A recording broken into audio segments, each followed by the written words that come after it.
नमस्कार, आपका फिर से एक बार स्वागत है और आज हम इस नक्शे के माध्यम से भारत पर बाबर के हमलों के बारे में पढ़ेंगे।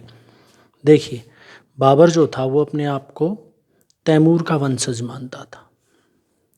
तैमूर आप सब जानते हैं, जिसने भारत पर 1398 में हमला किया था और ये तैमूर जो था ये समरकंद का शासक था। बाबर का पिता जो था वो अपने आप को तैमूर का वंशज मानता था। बाबर का पिता, ये देखिए आप, किर्गिस्तान, ताजिकिस्तान और उज्बेकिस्तान के बीच में ये जो जगह है जिस पे लिखा फरगना, ध्यान से देखिएगा, फरगना, यहाँ का इसका पिता शासक था। बाबर का पिता फरगना का शासक था और बाबर का पूरा जो नाम था वो था जहीरुद्दीन मोहम्मद बाबर। अब इसका पिता की मृत्यु के बाद बाबर राजा बना या शासक बना, फरगना का शासक बना। लेकिन कहता है कि ये 1494 में जब फरगना का शासक बना तो ये अल्पायु में था, यानी इसकी आयु कम थी। और ये जो इलाका है ये उज्बेकों का इलाका था। उज्बेक उस इलाके की एक विशेष जाति रही जो बड़ी ही खूंखार और खानाबदोश जाति रही, उज्बेक। तो इन लोगों का इलाका था। अब इसके पिता के मर जाने के पश्चात ये फरगना का शासक तो बना, लेकिन वहाँ पर इसको बहुत ज़्यादा टिकने ही नहीं दिया गया। उज्बेकों ने इसको वहाँ से भगा दिया और ये 1504 के अंदर फरगना को छोड़ करके ये काबुल पहुँचा और काबुल पर इसने अपना अधिकार कर लिया, यानी कि ये फरगना से काबुल का शासक बना।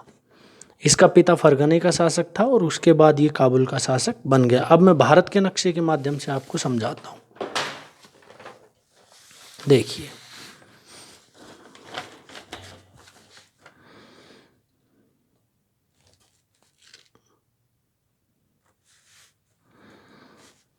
काबुल का शासक बन गया बाबर 1504 के अंदर। 1504 के अंदर जब ये काबुल का शासक बना तो वहाँ पर फिर ये काबुल से भारत पर हमला करने की योजना बनाने लगा। यहाँ का शासक हो गया ये, और यहाँ से इसके मन में एक बात आई कि क्यों ना मुझे भारत पर हमला करना चाहिए, क्योंकि इधर बढ़ूंगा तो उज्बेक मुझे बढ़ने नहीं देंगे, तो इसलिए इसने इधर हमला करने की सोची। तो इसने सबसे पहला जो हमला किया 1519 में, वो किया सीमावर्ती क्षेत्र बाजौर पर। ये जो मैंने निशान लगा रखा है ये बाजौर का इलाका है, यानी आप देखेंगे कि ये पाकिस्तान की सीमा है, इधर अफगानिस्तान है, ये काबुल का शासक है। यहाँ से इसने पहला हमला बाजौर पर किया। खैबर दर्रे को पार करके इसने बाजौर पर हमला किया। अब इस हमले में सफल रहा। बाजौर का इलाका पेशावर से थोड़ा ऊपर है, तो इसने इसको जीत लिया। इसके बाद इसने दूसरा हमला किया पेशावर पर। ये देखिए, बाजौर पर करने के बाद इसने पेशावर को जीता। पेशावर को जीतने के पश्चात 1520 में इसने यहाँ हमला किया सीधा सियालकोट पर। ये रहा सियालकोट, भारत के जम्मू के बराबर में ये इलाका है पाकिस्तान के पास, और इसने सीधा का सीधा हमला सियालकोट पर किया। अब इसने कहता है कि सियालकोट को भी जीत लिया, लेकिन कहता है उसके बाद भी इसका मन नहीं भरा और इसने फिर चौथा हमला जो किया वो किया पंजाब पर, और इसने पंजाब को अपने अधिकार में ले लिया। पंजाब का मतलब ये मत समझिए कि आज का पंजाब, पंजाब का मतलब उस समय का भारत का संपूर्ण पंजाब, उसको इसने अपने कब्जे में ले लिया। यानी इसकी पहुंच उस समय दिल्ली सल्तनत के इलाकों तक हो गई।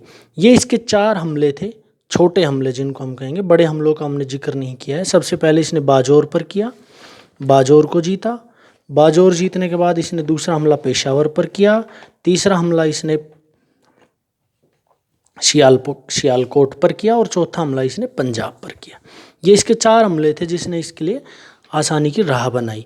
इसके पश्चात जब इसने पंजाब को जीत लिया तो इसकी निगाह हो गई अब तो मुझे दिल्ली पर कब्जा करना ही है बाबर की।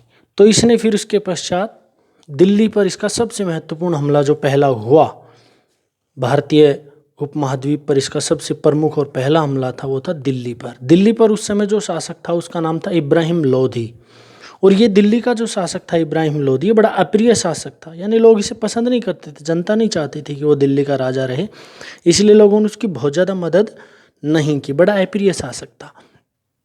1526 के अंदर इसने हमला किया पानीपत के मैदान में। आप देखेंगे पानीपत है, पानीपत के मैदान में 1526 के अंदर बाबर और इब्राहिम लोधी की सेनाएं आमने सामने हुई, जिसमें बाबर की सेना ने बाजी मारी और इसने पानीपत की पहली लड़ाई के अंदर इब्राहिम लोधी को हरा दिया, और अब इसके कब्जे में दिल्ली आ गया।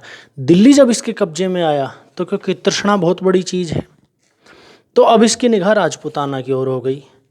देखिए शुरुआत में इसकी निगाह पंजाब पर थी, सियालकोट से पंजाब आया, पंजाब से अब दिल्ली पहुंचा, दिल्ली के बाद इसकी निगाह हो गई इस राजपूताना के इलाके पर।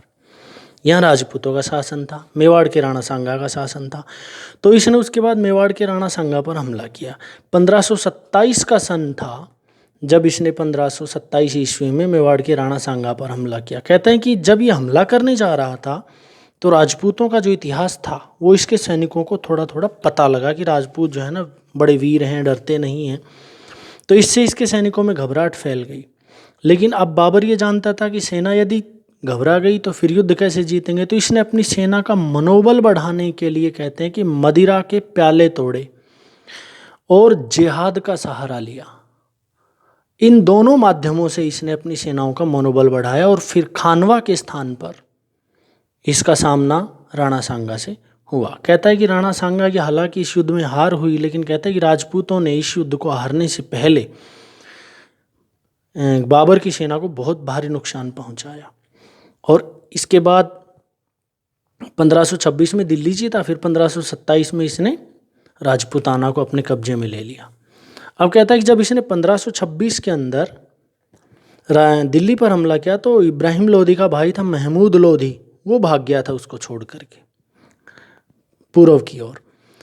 अब राजपूताना पर इसका हमला हुआ, राजपूताना को इसने जीत लिया खानवा की लड़ाई में 1527 के अंदर। अब कहता है कि राजपूतों को ये बात रास नहीं आई और उनके मन में प्रतिशोध की अग्नि भड़कने लगी।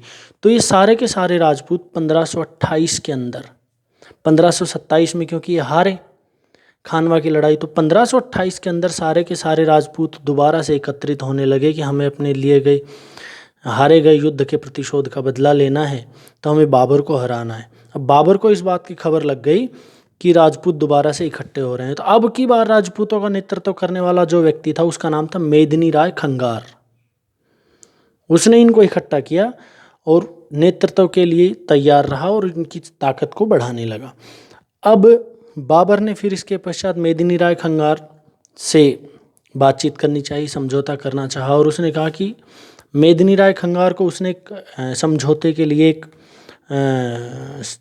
समझौते में लिखा कि आप चंदेरी मुझे दे दें। ये मालवा का इलाका है, इसकी राजधानी थी चंदेरी, जहाँ पर मैंने काला निशान लगा रखा है।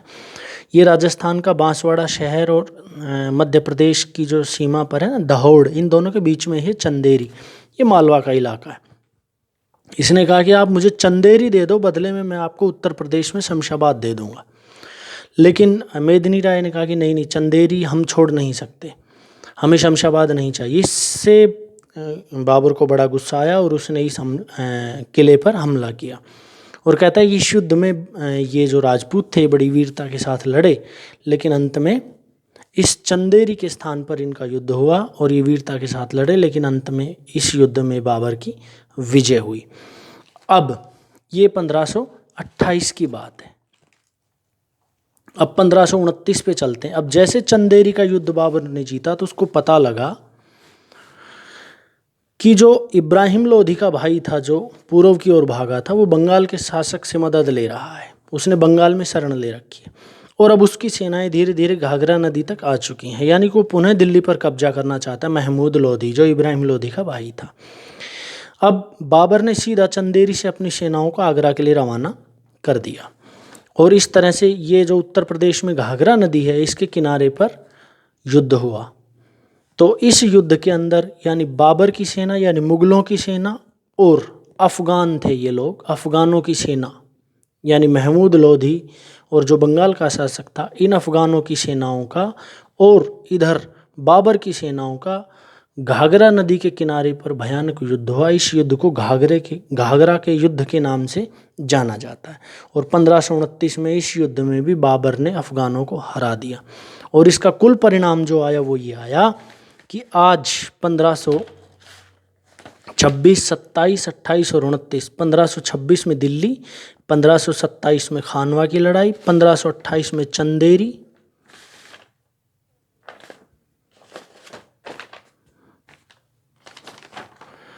1526 में दिल्ली, 1527 में राजपूताना, 1528 में चंदेरी और फिर 1529 के अंदर घाघरा का युद्ध। ये 4 युद्ध उसने लड़े, दिल्ली, राजपूताना, चंदेरी और घाघरा 1526, 1527, 1528 और 1529, यानी चारों साल उसने लगातार युद्ध लड़े।